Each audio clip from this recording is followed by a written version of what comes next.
Hey guys, and welcome back to my channel. Today we are going to be talking about all the books that I read in September.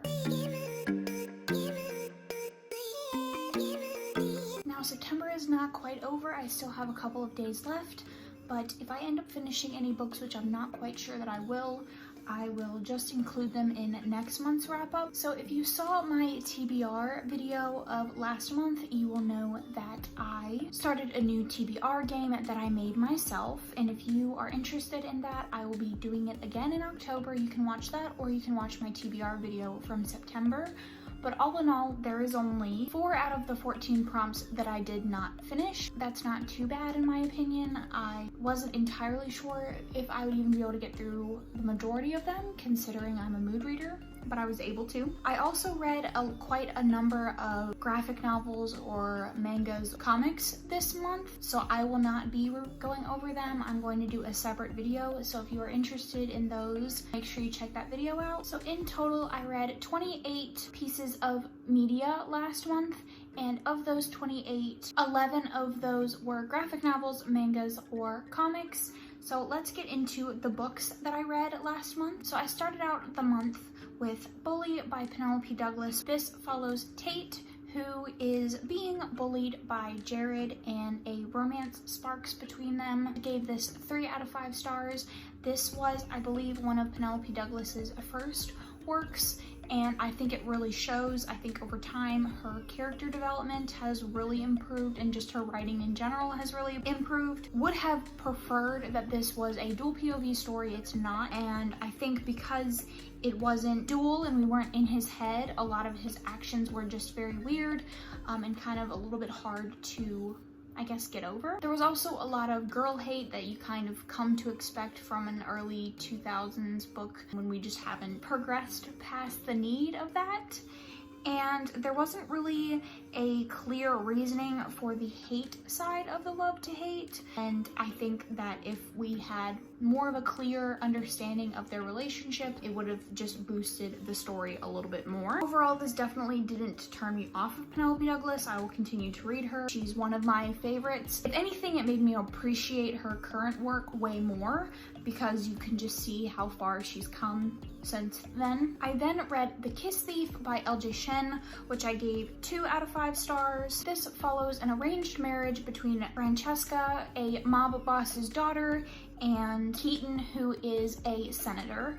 And when Keaton blackmails her dad into arranging a marriage between them, she is thrust into this marriage that she's not really a fan of, she doesn't really want to be in. There was just a lot of things in this book that I didn't like. In particular, I didn't like their first sexual experience. I didn't like their very immature relationship, and there was a trope about 70% of the way through that just ruined it, on top of the already questionable things that were going on in this book. I liked LJ Shen's previous work, but she has just a very formulaic way of writing, and I'm not quite sure that I want to continue consuming her work.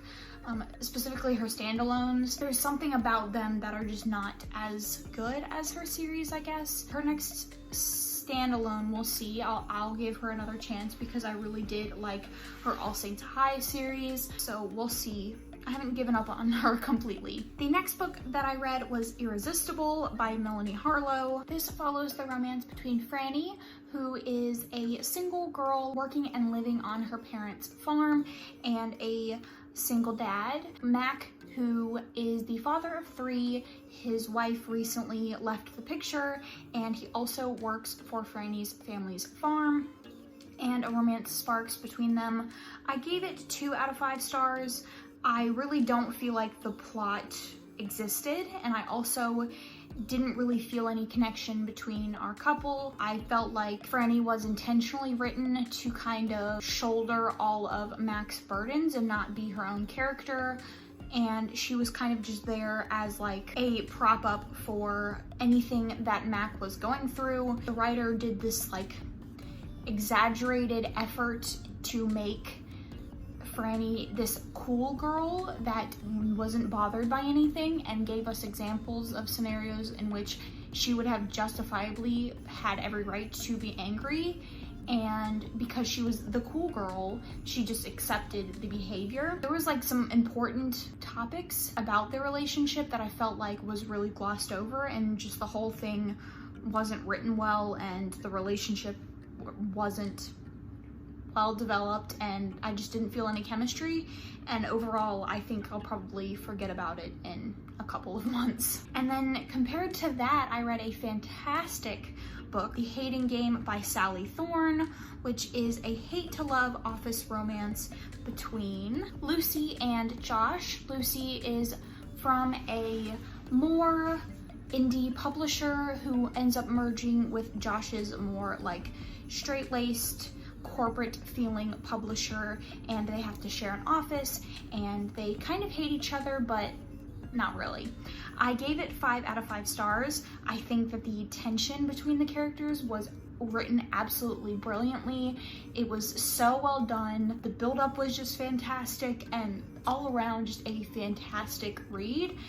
The tension was just peak. It was really, really good, and I probably won't be reading 99% Mine because I've heard it's not great, but this was a fantastic, fantastic story that I'm very excited that I picked up. And then to follow that, I picked up The City of Brass by S.A. Chakraborty, which I gave 5 out of 5 stars. This follows Nahiri, who has some kind of magical abilities, and when she accidentally summons this genie named Dara, they go on an adventure to find this hidden city that people with powers and jinns might be able to call home. And we're also following the point of view of Ali, who is a prince of this hidden city. I thought the writing in this was absolutely stunning. Half of this book is spent with Nahiri and Dara traveling, and I was still just enthralled the entire time. The world building was fantastic. You can really tell that the author did a lot of study into Middle Eastern history, folklore, and culture. This was just fantastically written, so well done, and I cannot wait to pick up the second one. Following that, I read another very good book called Born Darkly by Trisha Wolfe. It follows the romance between criminal psychologist London and her patient and alleged serial killer Grayson. And when she starts seeing him in her office, there's something between them that sparks, and some crazy stuff happens, some shenanigans happens, and I gave it 4 out of 5 stars. I really appreciated the work that the author went into to write this. You could tell that she really did a lot of research into the topics that she was covering, and I just think that she did a very good job. The tension between the characters was fantastic. The plot was a little iffy, it was a little hard to believe, but still very well written, well researched, and the characters were just fascinating. Following that, I read The Marrow Thieves by Cherie Demily. This is following a 15-year-old Canadian Indigenous boy who is attempting to run for safety in this world where dreaming is pretty much non-existent. This world has been ravaged by global warming, and the only people that are able to dream are Indigenous people. And so scientists have basically discovered that you can take the bone marrow from Indigenous people and dream. So Indigenous people are being slaughtered, and they are on the run trying to find safety. I gave this 4 out of 5 stars. This dealt with a lot of important topics: white supremacy's impact on Indigenous people, loss of culture, and abuse.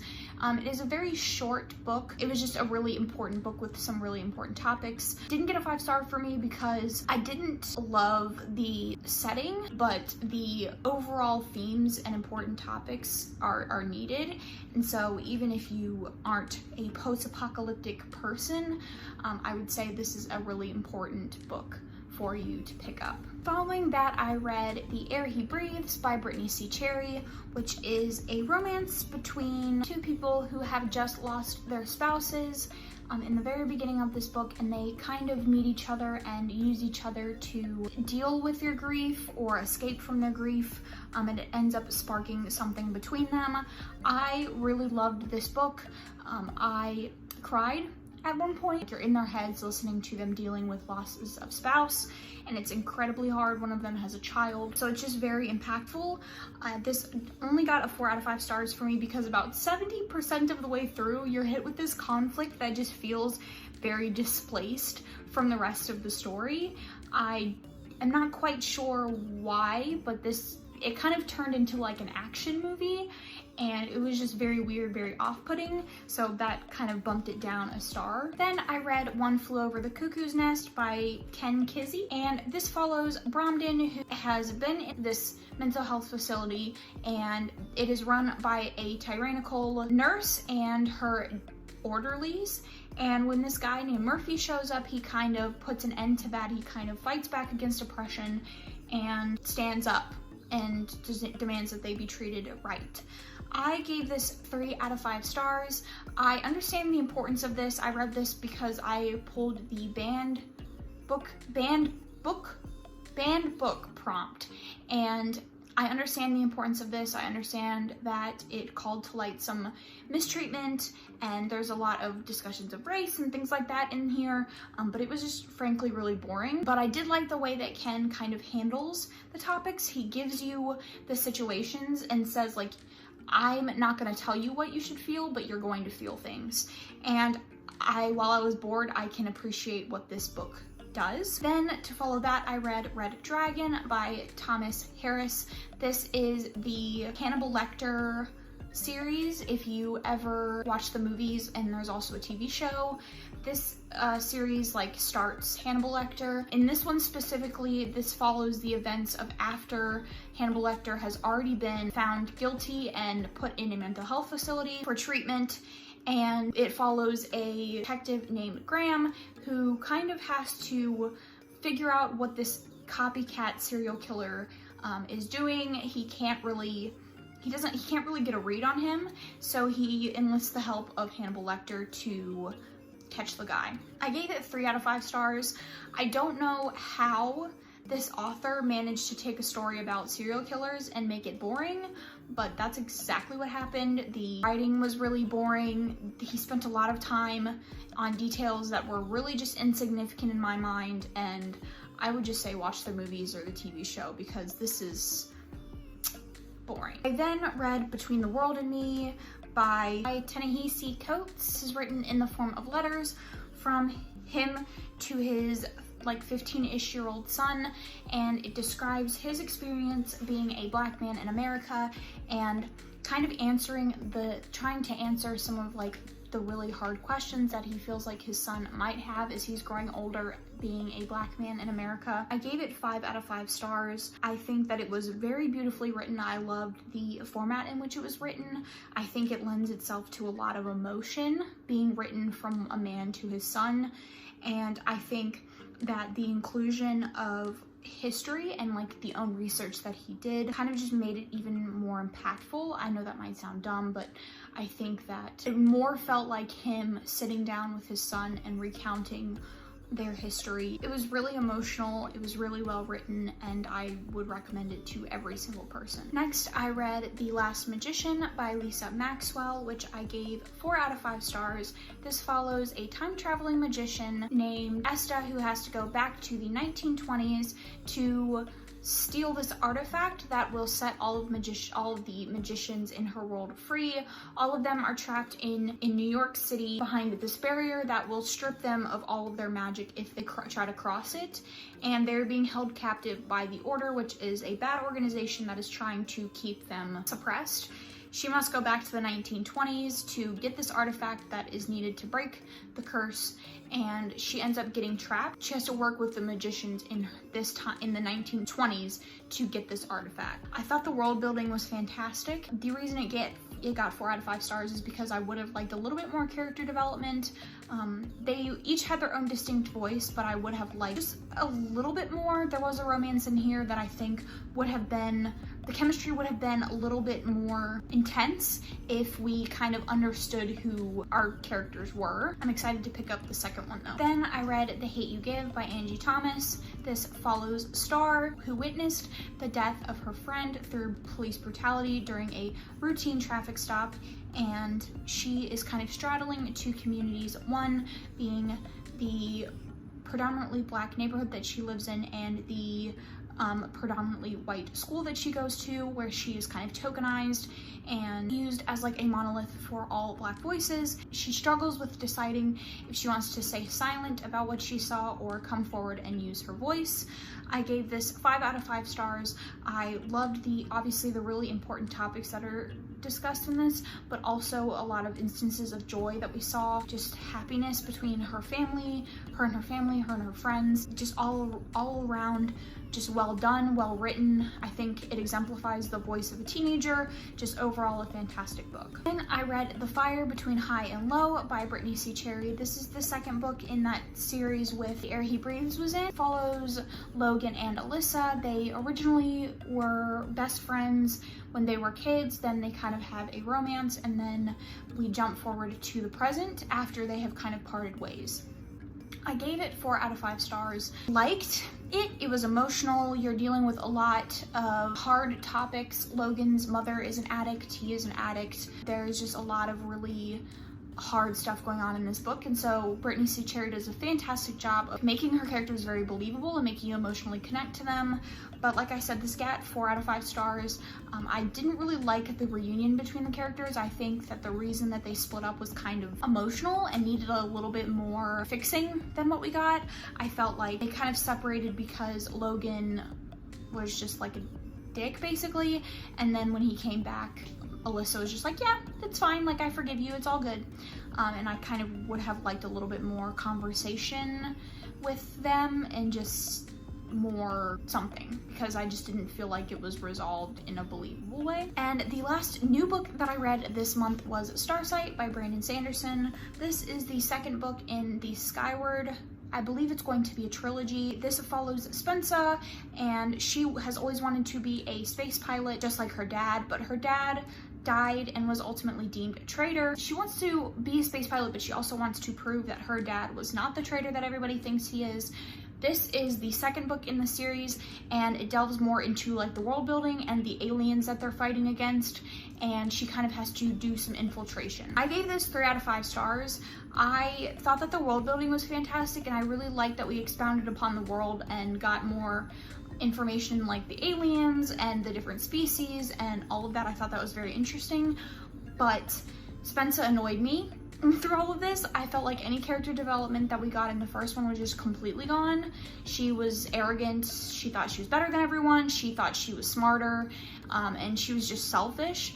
And there was a lot of plot armor in this that I did not appreciate, a lot of plot armor that just made this very low stakes and made it just incredibly easy for Spensa to just do whatever she wanted to do. It just really sucked me out of the experience altogether. And then there were 2 books that I reread this month.